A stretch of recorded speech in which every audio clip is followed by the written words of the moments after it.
Indonesia sebagai lambang kebanggaan nasional adalah bahasa Indonesia yang mempunyai nilai-nilai sosial, budaya, luhur bangsa dengan nilai yang dimiliki merupakan cermin bangsa Indonesia.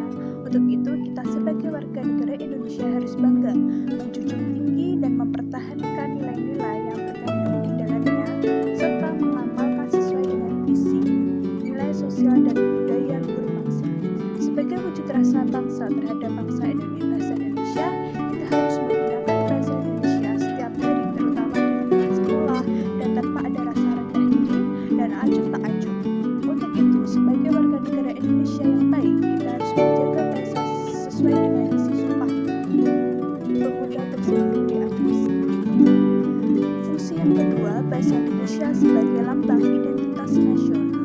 Bahasa Indonesia sebagai lambang identitas nasional berarti bahwa bahasa Indonesia dapat mengetahui identitas kewarganegaraan seseorang dan juga dapat membedakan antara negara lain, yaitu karakter, kepribadian, dan watak sebagai bangsa Indonesia harus diwujudkan, dijaga, jangan sampai kepribadian tersebut di atas tidak tercermin di dalamnya. Fungsi keempat yaitu bahasa Indonesia sebagai alat pemersatu seluruh bangsa Indonesia. Bahasa Indonesia sebagai alat pemersatu seluruh bangsa Indonesia ini masyarakat Indonesia yang beragam latar belakang sosial budaya dan berbeda-beda bahasanya dapat disatukan melalui bahasa Indonesia, bersatu dalam satu kebangsaan dan mempunyai cita-cita yang rasa senasib sepenanggungan yang sama.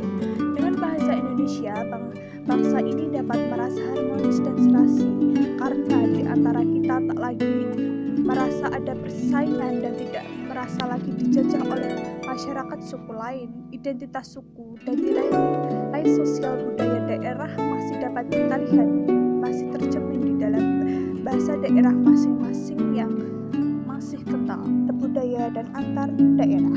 Bahasa Indonesia sebagai alat penghubung antar budaya dan antar daerah dapat dirasakan dalam kehidupan sehari-hari. Dengan bahasa Indonesia kita dapat saling berinteraksi untuk segala bidang kehidupan, baik pemerintah, interaksi segala kebijakan dan strategi yang berkaitan dengan ideologi, politik, sosial, ekonomi, budaya, pertahanan, dan keamanan dengan mudah dapat disampaikan kepada seluruh masyarakat